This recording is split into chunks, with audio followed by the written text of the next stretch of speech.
The Denver Broncos may not have taken the field today, but make no mistake, they're 1-0, and that winning feeling never gets old. Sure, it's only preseason, and the records don't count toward the regular season, but there's something special about starting off with a victory. It sets a tone. It sends a message. And last week against the San Francisco 49ers, the Broncos showed flashes of exactly what fans have been waiting for. Now, as we turn our attention toward Week 2 against the Arizona Cardinals, it's time to break down the official winners and losers from preseason Week 1, the names that stood out for better or worse. Let's start with the winners. Reid, the undrafted rookie linebacker out of Utah, made a name for himself with a crucial interception. His stat line may have been like just a couple of tackles, but the impact was undeniable. On a poor throw from the 49ers quarterback, Reid showed poise and awareness, reading the play perfectly and seizing the opportunity. These are the moments that define roster battles. When the chance comes your way, can you make it count? Reid did exactly that. He's had a solid training camp so far, and while his spot on the final 53-man roster isn't locked in, performances like this keep him firmly in the conversation. Reid wasn't alone in making big plays. Joshua Pickett, the undrafted rookie safety out of Duke, came away with a pick of his own. And Jaquan McMillian, showing his ball-hawking instincts, grabbed a beautiful low-ball interception that could make any defensive back coach proud. Of course, Reid deserves another nod, but there were other standouts as well. J.L. Skinner forced a fumble, and while that's not quite interception territory for this list, it was still a momentum-shifting play worth mentioning. Then there's Nick Bonito, and wow, was he on fire. Yes, he was facing second-string offensive linemen, but he made them look completely overmatched. Bonito racked up 3 quarterback pressures and 1 official sack, but he was a heartbeat away from 2 more. On one play, he hit the quarterback square, only for the passer to somehow spin out and escape for a short gain. Even so, Bonito's dominance was impossible to ignore.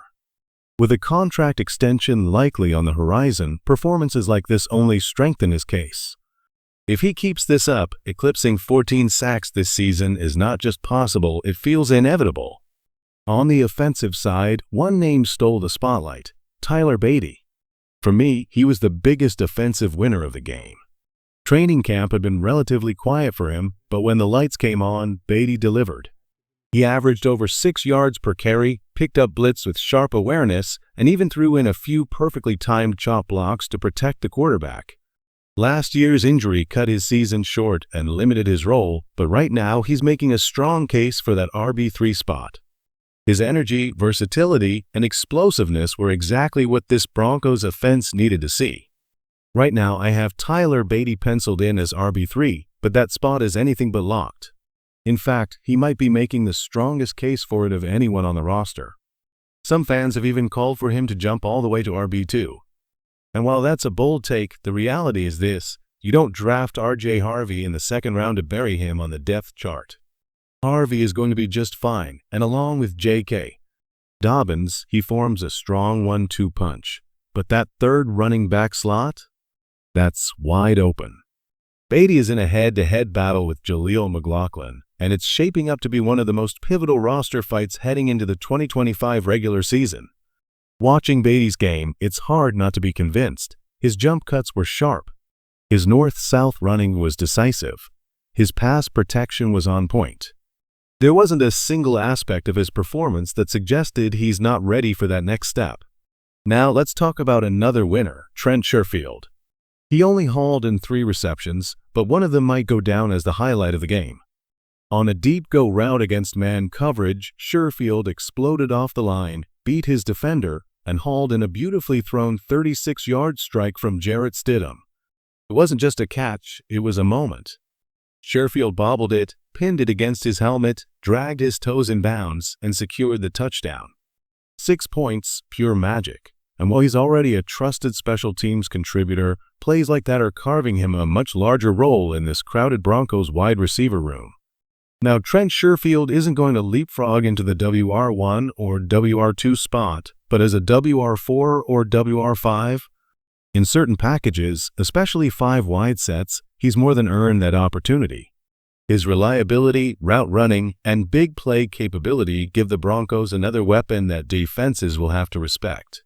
Our final winner from this game was a name that gave me pause, simply because there were multiple candidates, but Jarrett Stidham absolutely earned it.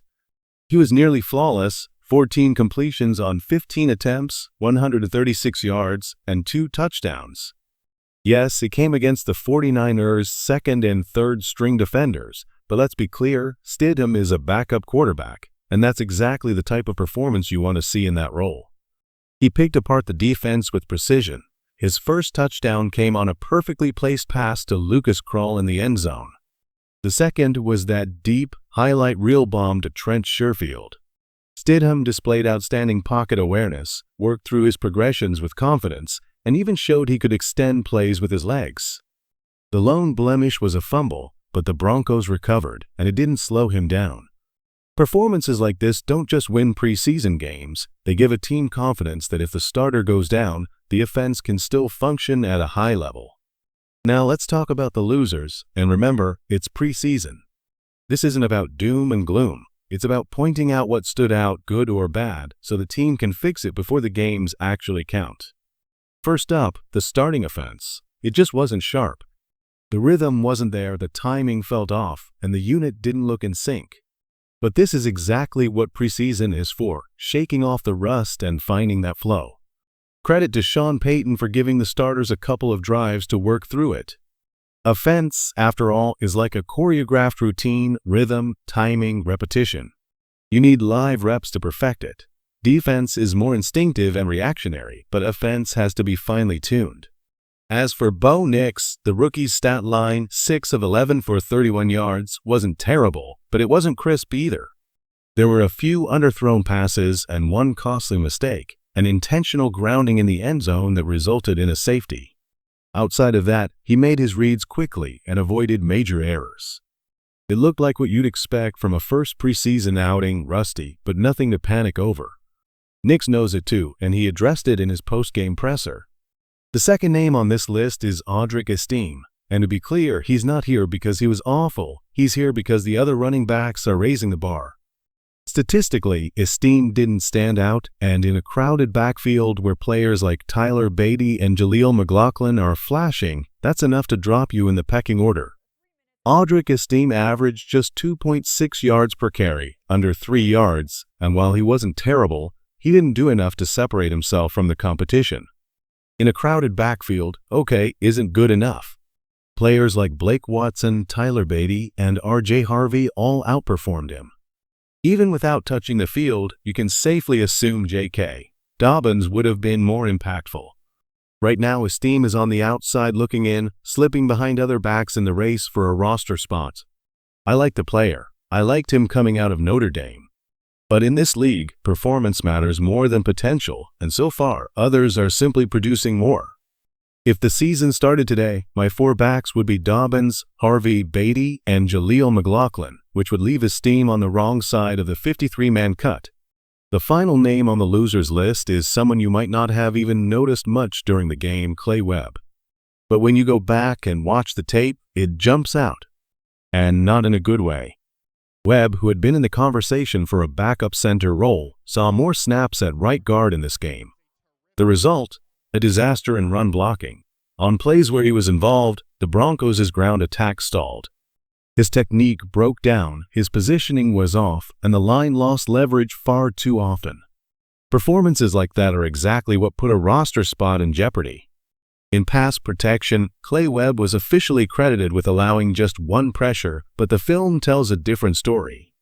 On multiple occasions, he was bailed out by teammates who picked up his missed assignments. Without that help, the stat sheet would have looked much worse. Looking at the Broncos' offensive line depth chart right now, it's hard to see where Webb fits in. There are simply too many players performing better and holding higher spots. Earlier in the offseason, he seemed like one of the undrafted free agents who could make the roster after a strong rookie minicamp. But if this game was any indication, that road just got a lot tougher. Still, this is what preseason is for, to get reps, make mistakes, and learn from them. The goal now for Webb is to cut out the negatives, build on the positives, and prove he can bounce back over the next 2 games. The Broncos' next preseason challenge comes against the Arizona Cardinals, and it will be another chance for fringe roster players to make their case. For the veterans, it's about sharpening timing and execution.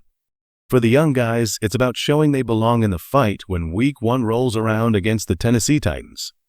Every snap matters. Every rep counts. And in this league, opportunities like this don't come twice.